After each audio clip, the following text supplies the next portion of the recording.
Hello fellow anime geeks and welcome to another video. Now that Crunchyroll has released its awards, I thought I'd weigh in with my own 10 favorite anime of 2019, not including these awesome sequels. 2019 hit me with a dose of nostalgia near and dear to my heart. Fruits Basket. But if we're talking throwbacks with a strong lean on observing human nature, it would have to go to my number 10 fantasy epic. Now, I know that for many of you, the historical epic would go to Vinland Saga, but I have to admit that I dropped Vinland Saga after the first couple of episodes. Gritty historical fiction based on real people kinda just stresses me out, and it's not usually where I turn to for fun. So coming in at number 10 is Dororo. You might be wondering why, after declaring that gritty historical fiction stresses me out, I would then choose Dororo, and the answer is fantasy. Since time immemorial, human beings have used fictional epics in order to decipher fundamental questions of morality, and including fantastical elements like the awesome demon fights in Dororo lets the audience explore these questions from a safe distance. It's hard not to mention the equally fantastical art and well-depicted action scenes, but at its core, Dororo is an epic, an uncomfortable look at human selfishness, and a debate about whether or not the ends ever truly justify the means. At the opposite end of the spectrum is the heartwarming portrayal of human relationships, the optimistic view on the world that improves your own outlook on humanity and gives you hope for the future. We experienced acceptance and easy friendship and support in our passions through Carol and Tuesday, and a cuteness overload in the father-daughter relationship of Uchi Musume. But nothing gave me the cute, warm and fuzzies like my number 9 slot, Tokyo Nin wa Hiza Tokidoki Atama no Ue. The main reason I find this anime so darn charming is the dual perspective. The audience is presented with a series of events through a human perspective, and then all over again through a cat's. But it is never boring because surprisingly, the cat is a legitimate character in her own right. With real motivations and a hashed-out backstory, she's not just a cute personification of cat behavior. There is real growth in both characters, and getting to experience the human frustration at one of her incomprehensible actions, only to have it explained in full internal cat monologue, melted my heart until it was a huge blubbering mess on the floor. Thankfully, my number 8 slot picked me right up and made me feel like a kid again. At number 8, the wholesome, cute and funny Mairimashita Iruma-kun. I can't quite put my finger on why I have so much fun watching this anime. Perhaps it's the fact that baddies can easily become friends, the feeling that everything will be okay, the entertaining fights, or seeing that being nice can actually pay off. But it's probably the feeling that there's nothing else quite like it. The premise is hilarious but strangely well developed. Our main character is, well, kind of a pushover, yet strong and consistent in his motivations. The art seems kiddie but also cool and unique. All of this immersing me in a fun fantasy world where I'm a wondrous little kid going to demon school for the first time. In my number 7 slot is Ahi Tuna Soda. When this came out last fall, I wasn't terribly excited about it, but it wasn't bad and I liked the idea of a short kid who wanted to play basketball, so I kept watching. And before I knew it, I was tuning in every week in faithful anticipation. Like most good sports anime, Soda started slow but steady, spending an appropriate amount of time introducing our main players into the storyline before offering technical information on the sport. This makes each success and failure carry that much more weight. A good sports anime makes me care. Soda accomplishes this every week, and I am continually amazed at my growing love for these characters. Each one is solid and consistently operating under believable and understandable circumstances. Their reactions are realistic and the drama is derived from growth, not fundamental deficiencies in the characters. This makes for stronger, more believable relationships within the team and interactions with other teams. The equally believable pacing keeps me invested in how these characters will grow. Soda is a slam dunk.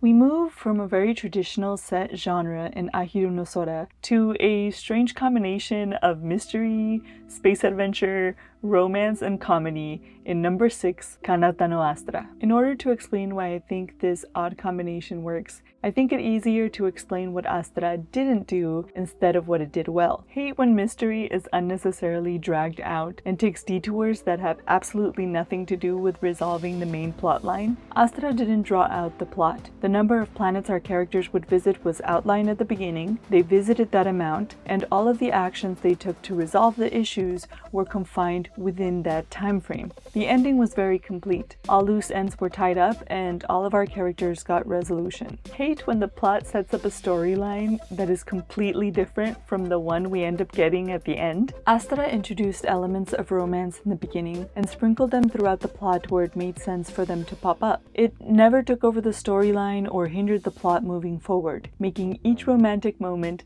all the more vibrant for it. The comedy was also appropriately inserted and therefore actually funny. It was never introduced in places where it would not make sense for the characters to feel levity. Sometimes shows that portray serious circumstances will begin with an adventurous, fun mood, but quickly turn to the depressing when the pacing is not hashed out ahead of time. The author may have had an idea for where the story would go, but due to release schedule, funding, etc., changed the pacing to cut out unnecessary elements that don't conclude the plot. Astra remained consistent in its elements of fun, building of relationships, and sense of adventure, while continually dosing the audience with foreshadowing and development.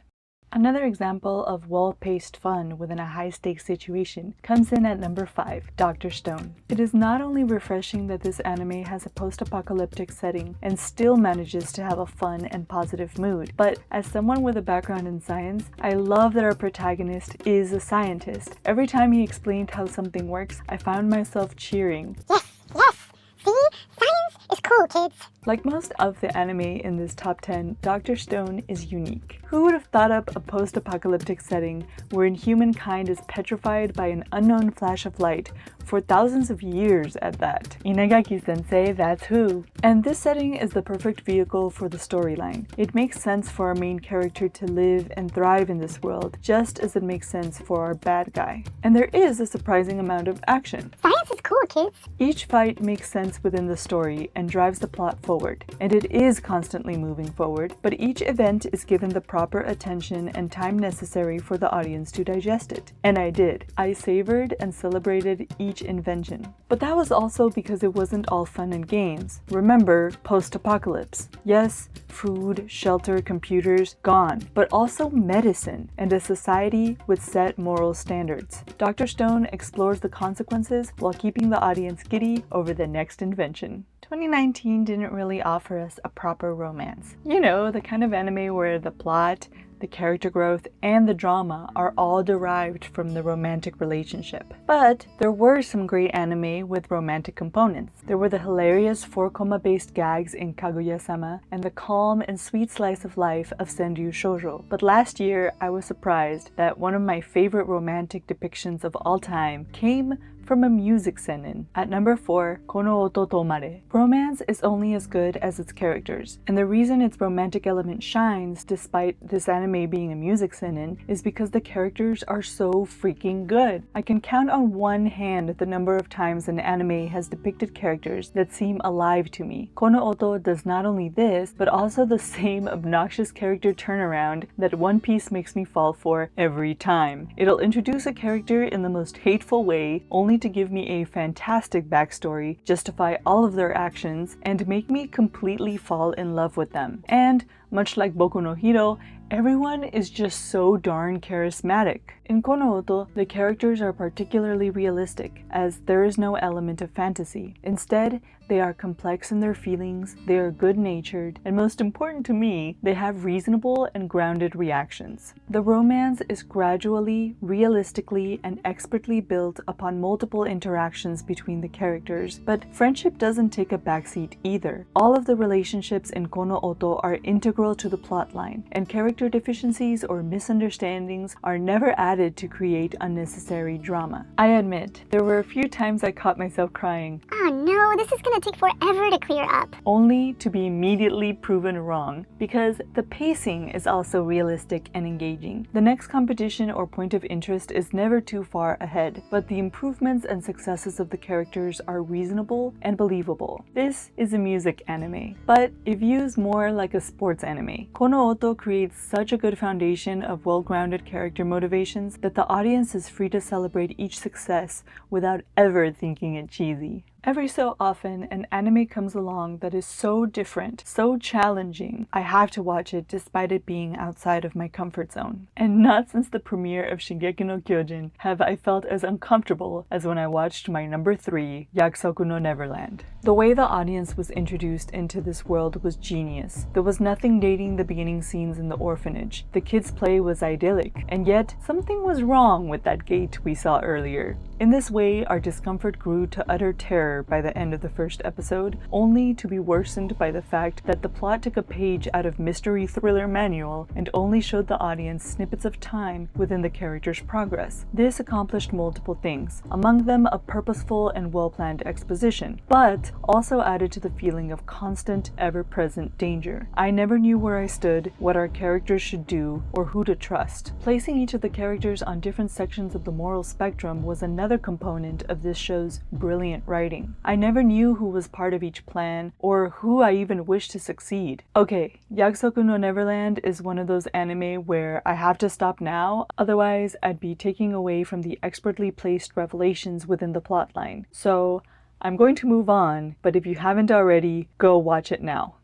My number 2 slot is also a pleasant surprise from a genre outside of my comfort zone. Isekai seemed to have finally come to a halt in 2019, and I am glad for it. But there were some good isekai parodies out there this year. The equal parts cool and ridiculous fights in Shinsho Yusha, or even the dumb wrestling animal perviness money trouble nonsense that was Hatage Kemonomichi. Even so, I was growing tired of the same plotline of reincarnation or fantasy summons, the same overpowered characters, and especially the repeated lack of any real reason why our character had to be from another world for this story to make sense. So imagine my surprise when not only one of my favorite anime of 2019, but one of my favorite anime of all time just fell out of the isekai sky and smacked me right upside the head. At my number 2 is Honzuki no Gekko. This anime was so expertly crafted in exposition, pacing, storyline, and character development, I almost didn't realize it was an isekai. I really appreciated the fact that the reincarnation of our main character mine,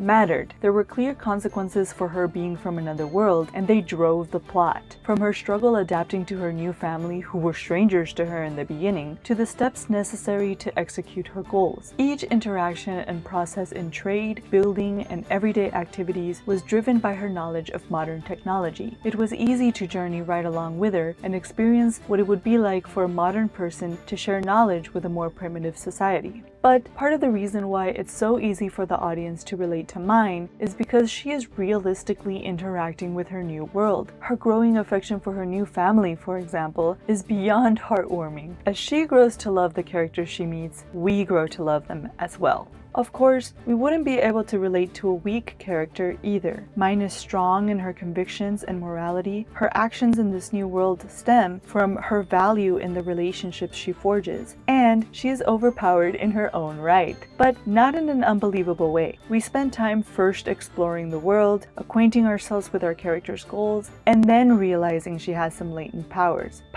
that fit within the world itself. They are not unheard of or outside the realm of possibility, and they are also integral to the character's journey within the storyline. I also appreciated that the exposition was crafted in a way that the audience would not lose interest. I was thankful for the starting scene that set the goal line for the story, and even the little bonus scenes at the end of every episode that let me know it'll all turn out alright, especially when there was a particularly stressful point in the plot, or whenever we took a detour from which it was difficult to see the direction we were going. It all contributed to a fun experience that I have already started rewatching for the 3rd time. In case my number 1 isn't obvious to you already, let me give you a little bit of an introduction. In terms of shonen, nay, in terms of anime, One Piece has firmly remained number 1 in my heart. Sogeki Island, it's in your heart. I grew up on Dragon Ball, but I can't really give it more than just a special place in my heart for nostalgia, because sadly, I don't remember much, but I do remember really long fights with never-ending internal monologue. And no other shonen seemed to come close. Need I even mention the Bleach disaster? My distaste for the inconsistency of character in Naruto? Or the strange, poorly inserted questions of morality at the end of Hunter x Hunter? Then, Boku no Hero showed up in 2016, and I marveled at how lucky I was to find a shonen so completely different to One Piece, and yet, in my opinion, almost its equal. 2019 gave us Enen no Shobutai, a fun and happy surprise from the author of one of my beloved works. But the 2019 shonen that wormed its way into my heart is number 1, Kimetsu no Yaiba. Seldom has such a simple combination of pretty art, good characters, and clear story succeeded in blowing me away. Clearly a testament to the masterful crafting and interplay between these three elements in Kimetsu no Yaiba. The beautiful art transports me to a new time and place, where demons are real, a charged time at the cusp of a big historical shift in society. But I experience the world through our hero, and in a very personal way. Each step in the plot, each encounter makes the world larger, and introduces elements of fantasy in a way that the audience can follow until we are caught right in the middle of its web. The action gets heavier in tandem. Each fight gets bigger as the stakes get even higher. But our protagonist keeps us grounded. His motivation to spare his sister a doomed existence is preserved throughout the plot, and new relationships and characters serve to clarify this goal. But it would be wrong to call him the typical go-getter shonen protagonist. His brand of innocence in this darkness is as endearing as Luffy's simplistic understanding of the world. And I love seeing kindness portrayed as strength, as a cross he has to carry, instead of a weakness he must cast aside to achieve his goal. It would also be wrong to call this a typical shonen storyline. The combination of a momentous time in Japanese history and the different, almost vampiric portrayal of demons is unique. I think creating a society around our antagonist from the get-go intelligently sets a clear, compelling, and grand goal line for our protagonist to reach. Phew! These were my favorite anime of 2019. Shocked I didn't mention that ending in Hoshiai no Sora. Think my order was off? Post your thoughts in the comments below, and you never know, it might help a fellow geek get better informed. I had a lot of fun putting this list together, and I can't wait to catch y'all in the next video. His motivation to spare his sister a doomed existence is preserved throughout the plot.